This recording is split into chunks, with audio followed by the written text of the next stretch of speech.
കുടുംബമായിരിക്കാം, ബന്ധനത്തിൽ കിടന്ന കുടുംബമായിരിക്കാം, മരണങ്ങളിൽ കിടന്ന കുടുംബമായിരിക്കാം, ശാപത്തിനകത്ത് കിടന്ന കുടുംബമായിരിക്കാം.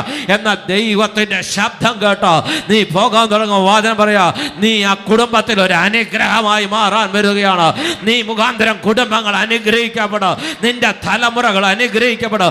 ഏത് കുടുംബത്തിനകത്താണോ സാത്താൻ തകർത്തത്, അതേ കുടുംബത്തിനകത്ത് നിന്നെ ദൈവം അനുഗ്രഹമാക്കി മാറ്റാൻ തുടങ്ങും.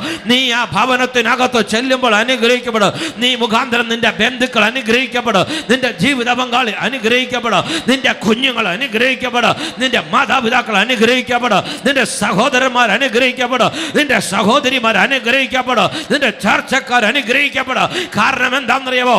നീ ഒരു അനുഗ്രഹമാണ്.